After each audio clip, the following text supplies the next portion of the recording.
Good morning everyone, this is Vishal. Now we are going to discuss about our lecture 42 Extension Education. In this lecture we cover communication, meaning, concept, purpose, process, model, theories of communication, type of communication, intrapersonal communication, interpersonal communication, verbal communication, non-verbal communication, criteria for effective communication, determinants of communication. कुछ important term आते हैं just like empathy हो गया, credibility हो गया, फिdelity हो गया, distortion हो गया, फीडबैक हो गया and barriers in communication. At least communication skill जो है जस्ट लाइक लिसनिंग स्किल हो गया, फीडबैक हो गया, प्रेजेंटेशन स्किल हो गया और राइटिंग स्किल, जो भी टॉपिक हैं, कॉन्सेप्ट हैं, इसको हम सिंगल लेक्चर में कवर करेंगे. सो सेशन हम लोग स्टार्ट करते हैं. एटलीस्ट जो भी आपके डाउट या सजेशन होंगे कमेंट सेक्शन बॉक्स में राइट डाउन करिएगा. सेशन हम लोग स्टार्ट करते हैं. First of all communication. Communication origin Latin word communis. तो जो कम्युनिकेशन वर्ड है वो लैटिन वर्ड से ले गया है कम्युनिस, जिसका मीनिंग होता है कॉमन.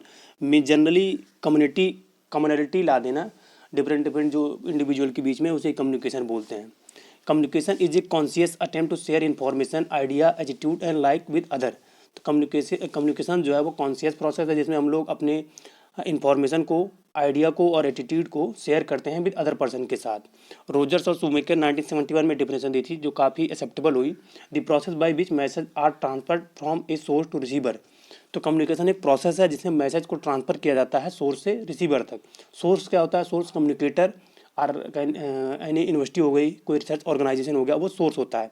और रिसीवर क्या होता है? जो ऑडियंस होता है या हमारा फार्मर हो गया, वो रिसीवर हो गया, उसे रिसीवर बोला जाता है. देन लीगन्स 1961 में उन्होंने डिफिनेशन दी. The process by which two or more people exchange ideas, fact, feeling और impression in way that each gains a common understanding of the meaning, intent and use of message. तो Leagans ने जो बोला कि communication process है जिसमें दो या दो से अधिक जो पीपल होते हैं या पर्सन होते हैं एक्सचेंज करते हैं आइडिया का, फैक्ट का, फीलिंग का, इम्प्रेशन का, और वो एज ए एक दूसरे के बीच में कॉमनलिटी लाते हैं. मतलब इंफॉर्मेशन सेम करके, सबको सेम इंफॉर्मेशन दे के उनके बीच में कम्युनिटी क्रिएट करने को ही कम्युनिकेशन बोला जाता है. तो ये अकॉर्डिंग लीगन्स था. Then functions of communication. ICAR में 2 बार डायरेक्टली एग्जाम में क्वेश्चन पूछा गया है कि सबसे जो मोस्ट इंपॉर्टेंट फंक्शन कम्युनिकेशन का है वो है इन्फ्लुएंस और परसिएसिव फंक्शन. पहला हमारा इन्फॉर्मेशन फंक्शन हो गया जिसमें basic requirement of adopting adjusting one self to the environment. तो इन्फॉर्मेशन फंक्शन क्या होता है कि जो डिफरेंट इन्फॉर्मेशन होती है उसको सोर्स से रिसीवर तक पहुंचाना, वो इन्फॉर्मेशन फंक्शन हो गया. देन कमांड और instructive function in hierarchical structure. तो कमांड इंस्ट्रक्टिव फंक्शन में होता है कि जो हायर स्टेटा से लोअर स्टेटा की तरफ एक आता है कि इंफॉर्मेशन निकाली जाती है कि आपको ये अडॉप्ट करना है, उसे कमांड और स्टैटिक फंक्शन बोला जाता है. जैसे आपके सीनियर की तरफ से आपको ऑर्डर आ गया कि आपको ये वर्क असाइनमेंट सबमिट करना है, वो होता है कमांड. देन इन्फ्लुएंस और persuasive function. Sole purpose of communication, Berlo ने इसको क्या बोला? Sole purpose of communication. इसमें होता है कि हम इंफॉर्मेशन से जो अदर पर्सन होते हैं उनको प्रभावित करते हैं, वो इन्फ्लुएंस होता है. Then integrative function. इंटीग्रेटिव होता है कि सबको एक साथ मिला के कम्युनिकेशन करना, वो इंटीग्रेटिव फंक्शन होता है. Then basic concept in communication. First of all communication fidelity. Fidelity क्या होता है? Faithful performance of communication process by all its element, communicator, message, channel and receiver. Noise and fidelity are two side of this same coin. तो जो faithful performance होता है, जो different element होते हैं कम्युनिकेशन प्रोसेस के, जैसे हमारा कम्युनिकेटर हो गया, मैसेज हो गया, चैनल हो गया रिसीवर का, और ये कितने अथेंटिक इन्फॉर्मेशन को डिलीवरी कर रहा है हमारा जो सोर्स होता है, और जो हमारा चैनल होता है विदाउट नॉइज़ के कितना मैसेज को ट्रांसफ़र कर रहा है, और जो रिसीवर है कितना मैसेज को गेन कर रहा है, इसी को बोला जाता है हमारा कम्युनिकेशन फिडेलिटी, मतलब फेथफुल परफॉर्मेंस होता है. देन कम्युनिकेशन गैप क्या है? Difference between what has been communicated by the extension agent and what has actually been received by the audience. तो कम्युनिकेशन गैप क्या होता है कि एक्चुअली जो कम्युनिकेटर है, एक्सटेंशन एजेंट है, वो क्या मैसेज को ट्रांसफ़र कर रहा है और क्या रिसीव कर रहा है जो ऑडियंस होता है फार्मर, उसी को बोला जाता है कम्युनिकेशन गैप. जस्ट लाइक हम न्यू टेक्नोलॉजी के बारे में, न्यू इनोवेशन के बारे में फार्मर को बता रहे हैं, बट वो उसमें कम इंटरेस्टेड है और वो एज ए नेगेटिव वे में उसको ले रहा है, तो उसी communication gap. The message does not reach the target. तो इसका पहला होता है कि मैसेज जब हमारा टारगेट पर नहीं पहुंचता, जैसे हमारा communication must be made available, communication must be need based, communication जो हमारा नीड बेस्ड होना चाहिए, communication must be in time, communication जो टाइमली होना चाहिए, communication must more than one channel, communication जो एक से अधिक चैनल से होना चाहिए। Where the message fail to produce desire impact, कुछ जगह ऐसा होता है जहाँ पे मैसेज जो होता है वो फेल हो जाता है डिजायर इम्पैक्ट डालने में। टेबल जो चैनल उनको यूज करना चाहिए। Repeat the message eight suitable interval, तो मैसेज को एज ए इंटरवल बेस्ड पे कुछ समय बाद उसको रिपीट करना चाहिए। प्रिकॉशन अगेंस्ट मैसेज डिस्टॉर्शन, तो मैसेज के जो जो डिस्टॉर्शन उनको प्रिकॉशन करना चाहिए कि मैसेज हमारा डिस्टॉर्ट ना हो। Increase understandability and give complete information, तो फार्मर की अंडरस्टैंडेबिलिटी को बढ़ाना है और कंप्लीट उनको इन्फॉर्मेशन देना है विद एग्जाम्पल के साथ।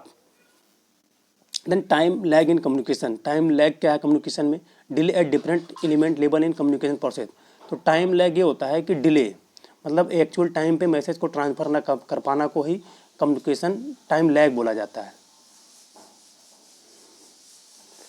Ability on the part of one person to understand the other person internal frame of mind and refers and accept it, तो वो एम्पैथी जो सिंपल से वर्ड में एबिलिटी है किसी भी पर्सन की कि अदर पर्सन के माइंड में क्या चल रहा है उसको अगर हम लोग अंडरस्टैंड कर ले, जज कर ले, उसे एम्पैथी बोला जाता है।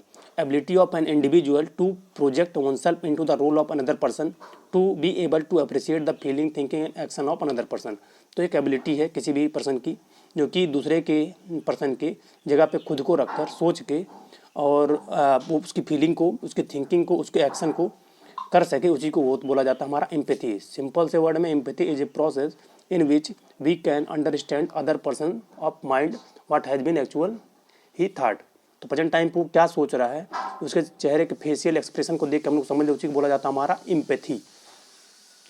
It refers to the degree to which a pair of individuals communicate are similar in certain attributes such as beliefs, education, social status and the likes, तो होमोफिली ये होता है डिग्री होती है जिसमें कोई एक इंडिविजुअल जो पर्सन होता है वो similar certain attribute just like similar अपने सोशल स्टेटस पे, सिमिलर एज ए बिलीव्स में, सिमिलर एजुकेशन लेवल पे ही कम्युनिकेटेड करता है एज ए सेम जो अपने लेवल पे, उसी को जाता है होमोफिली।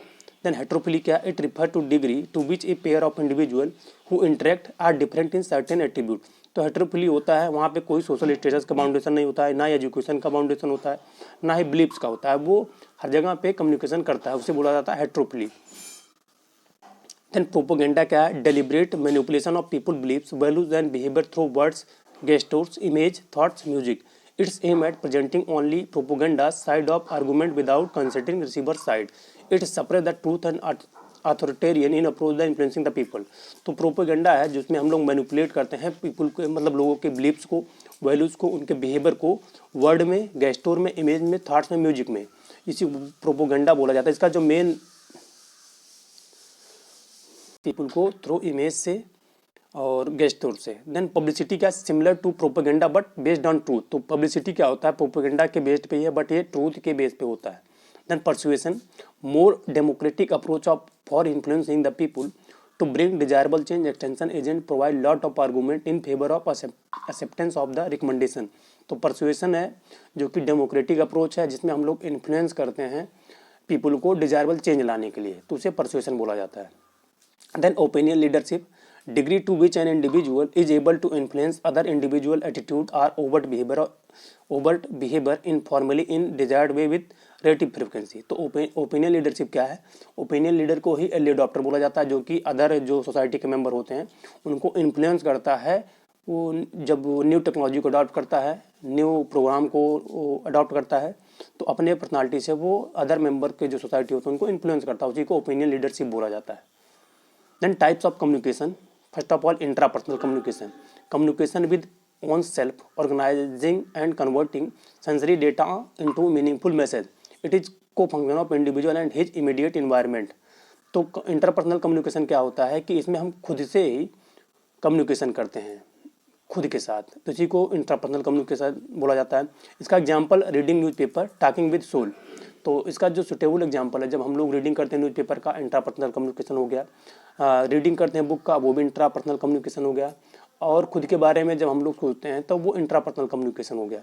देन इंटरपर्सनल कम्युनिकेशन क्या है, occurs in face-to-face manner which participant can see, hear and even touch each other. तो इंटरपर्सनल कम्युनिकेशन क्या होता है? फेस टू फेस इंटरेक्शन होता है जिसमें 2 और मोर पीपल इंटरेक्ट करते हैं, सामने बैठ के एक दूसरे को देख के, एक दूसरे को सुन के और एक दूसरे को टच करके, उसे इंटरपर्सनल कम्युनिकेशन बोला जाता है। इसका एग्जांपल ग्रुप डिस्कशन हो गया। देन ऑर्गेनाइजेशनल क्या है? An organisation is stable system of individual who work together to achieve through hierarchy of rank and division of labour. तो ऑर्गेनाइजेशन जो ऑर्गेनाइजेशनल कम्युनिकेशन होता है जिसमें इंडिविजुअल वर्क प्लेस पे एक दूसरे से हर जो उनके रैंक के बेस्ड पे कम्युनिकेशन करते हैं उसे बोला जाता है ऑर्गेनाइजेशनल कम्युनिकेशन। ये होता है हमारा वर्टिकल कम्युनिकेशन, हॉरिजॉन्टल कम्युनिकेशन है, डायगोनल कम्युनिकेशन। इंटर ऑर्गेनाइजेशनल क्या होता है? जिसमें जो दो बिटवीन 2 डिपार्टमेंट के बीच में जो कम्युनिकेशन होता है, मैसेज का ट्रांसफर होता है, उसे इंटर ऑर्गेनाइजेशनल कम्युनिकेशन हो जाता है। वर्टिकल कम्युनिकेशन में क्या होता है कि इसमें हायर से, जैसे जो हमारा सुपीरियर ऑफिसर है वो जूनियर को जब ऑर्डर देता है वर्क के लिए तो उसे वर्टिकल ऑर्गेनाइजेशन बोला जाता है। इसमें हायर से लोअर की तरफ जाता है, लोअर से हायर की तरफ जाता है। देन हॉरिजॉन्टल कम्युनिकेशन में क्या होता है? सेम पोस्ट के लेवल पे, जैसे एज ए जूनियर असिस्टेंट के बीच में, जूनियर असिस्टेंट के बीच में कम्युनिकेशन हो रहा है, उसे हॉरिजॉन्टल कम्युनिकेशन बोला जाता है। Then models of communication, contextual difference in situation lead to different model of communication. तो कॉन्टेक्सचुअल या अकॉर्डिंग टू डिफरेंट बेस्ड पे जो डिफरेंट हमारे सोशियोलॉजिस्ट हुए उन्होंने अलग अलग अपने कम्युनिकेशन मॉडल दिए। जो हमारा सबसे ज़्यादा पहला फर्स्ट परसुएसिव मॉडल था कम्युनिकेशन का, वो था अरिस्टोटल का मॉडल। इसे प्रीमेटिव मॉडल भी बोला जाता है। इन्होंने अपने कम्युनिकेशन मॉडल में 3 एलिमेंट को रखा। पहला speaker, then speech, then audience. Then Berlo communication model जो कि बेस्ड ऑन इन्फ्लुएंस था।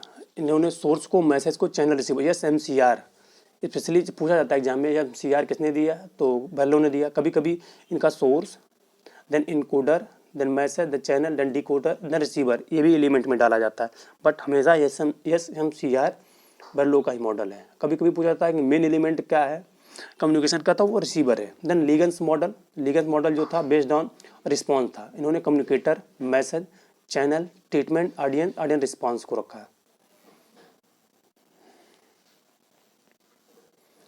First of all listening skill, then feedback skill, then presentation skill, then writing skill. इसको हम लोग कवर करेंगे कौन कौन सी स्किल है। लिसनिंग स्किल, इसका मीनिंग क्या है? First of listening with the mind, तो माइंड से हम लोग लिसनिंग करते हैं, वो इसका होना ये होता है। Then hearing with the senses, हम लोग जो हमारे डिफरेंट सेंसेस, उसके सेंस हमारा ईयर, उससे हियर कर रहे हैं। लिसनिंग इज कॉन्शियस, तो लिसनिंग कॉन्शियस है, माइंड बेस्ड पे है। An active process of electing information, active process है जिसमें हम लोग इन्फॉर्मेशन को इलेक्ट करते हैं। Ideas, attitude and emotions. Interpersonal, oral exchange, तो इंटरपर्सनल और ओरल एक्सचेंज है listening. Then stage of the listening process, पहला हमारा हियरिंग होता है, इसमें स्टेज पहला हियरिंग हम लोग सुनते हैं। Then focusing on the message पे फोकस करते हैं। देन कंप्रीहेंडिंग एंड इंटरप्रेट, उसको इंटरप्रेट करते हैं। Then analysing and evaluating, analyse और उसको इवेल्यूएट करते हैं। देन रिस्पॉन्डिंग करते हैं, रिस्पॉन्ड करते हैं। देन रिमेंबरिंग, उसको रिमेंबर करते हैं। ये लिसनिंग स्टेज है लिसनिंग के। देन प्रेजेंटेशन स्किल क्या है? Preparation, planning is the first step on the ladder to success. तो ये प्रिपरेशन करते हैं हम लोग और प्लानिंग करते हैं लीड करने के लिए सक्सेस का, ये प्रेजेंटेशन स्किल है। Aspect in the development of good information, aspect है जिसमें हम लोग डेवलपमेंट करते हैं गुड इन्फॉर्मेशन का। सेल्फ सेंटर्ड, मतलब सेल्फ बेस्ड पे प्रेजेंटेशन, मतलब प्रेजेंटेशन किसी इंडिविजुअल पर्सन करता है। देन ऑडियंस सेंटर है, जो हमको सुनता है वो ऑडियंस है। सब्जेक्ट मैटर, मटेरियल बेस्ड पे क्या क्या हम सब्जेक्ट मैटर में क्या रख रहे हैं जिसका हम प्रेजेंटेशन करने जा रहे हैं। Then preparation, audience analysis, audience के बेस पे एनालिसिस करने के बाद हम लोग प्रिपरेशन करते हैं कि हम लोग ये सब्जेक्ट मैटर को डिलीवर करेंगे। Then what is audience interested in, तो ऑडियंस का इंटरेस्ट देखते हैं। What does the audience want, audience क्या चाहता है उसको देखते हैं। What does the audience already know and need to know, ये भी चेक करते हैं कि ऑडियंस क्या पहले जानता है और क्या उनको बताने की आवश्यकता है। What are the their expectation from the presentation, उनकी क्या क्या एक्सपेक्टेशन है प्रेजेंटेशन में, वो देखते हैं। How will the audience benefit from the presentation, और लास्ट में चेक करते हैं कि जो फार्मर था या ऑडियंस था कितना वो बेनिफिट हुआ हमारे प्रेजेंटेशन से। Structure the content line with the audience need, what do you want tell the audience, आप क्या चाहते हैं ऑडियंस को बताना, वो भी चेक करते हैं। व्हाट इज योर ऑब्जेक्टिव, आपका ऑब्जेक्टिव क्या है। टाइम कंट्रोल, टाइम बाउंडेशन, आपको टाइम डिसाइड करना है कि हमको इतने टाइम में प्रेजेंटेशन कंप्लीट करना है। Then arrange point logically and sequentially, तो पॉइंट को लॉजिकली और सीक्वेंसली हम लोग अरेंज करते हैं। देन राइटिंग स्किल क्या है? Introduct for effective communication among various factor communication skills of both source and receiver are important. तो इफेक्टिव कम्युनिकेशन जो डिफरेंट कम्युनिकेशन स्किल्स हैं उनके बीच में, सोर्स और रिसीवर के बीच में, ये इंपॉर्टेंट स्किल हमारी writing skill. Communication skills encompass verbal and non verbal communication skill. तो कम्युनिकेशन स्किल जो होती है वो वर्बल और नॉन वर्बल बेस्ड पे कम्युनिकेशन स्किल होती है। Writing skill are of the prime importance in written communication. तो रिटर्न कम्युनिकेशन का जो राइटिंग स्किल है वो प्राइम या मेन एलिमेंट है। कैरेक्टरिस्टिक ऑफ गुड राइटिंग क्या क्या कैरेक्टरिस्टिक होने चाहिए? पहला, appropriate and need based from intended audience point of view. तो अप्रोप्रिएट और नीड बेस्ड पे होना चाहिए ऑडियंस के। यूज ऑफ सिंपल लैंग्वेज, हमको सिंपल लैंग्वेज का यूज करना है कि जिससे जो हमारा ऑडियंस है वो मैक्सिमम से मैक्सिमम इन्फॉर्मेशन को गेन कर सके। Then use of short sentence का यूज करना, उसको एक्सप्लेन करना चाहिए। Use of comprehensible word, phrase etcetera. Comprehensive word का यूज करना चाहिए। एक्यूरेसी और करेक्टनेस रखना चाहिए। क्लैरिटी एंड ब्रेविटी, क्लियर और ब्रेविटी रखना चाहिए। Use of relevant appropriate example और making their things clear. Appropriate example का यूज करके हमको जो भी मैसेज है उसको क्लियर करना चाहिए। Thank you. सो गाइज, आज का सेशन हमारा एंड होता है। जो भी आपके डाउट या सजेशन होंगे प्लीज़ कमेंट सेक्शन बॉक्स में राइट डाउन करिएगा। और जो भी कम्युनिकेशन से बेसिक टर्म थे, कम्युनिकेशन प्रोसेस से लेकर टाइप से लेकर कम्युनिकेशन स्किल मैंने इस सेशन में कवर किया। सो प्लीज़ इस वीडियो को जो भी आपके फ्रेंड या जूनियर सीनियर होंगे उन तक जरूर शेयर करिएगा। सेशन में एंड करता हूँ। Thank you for listening.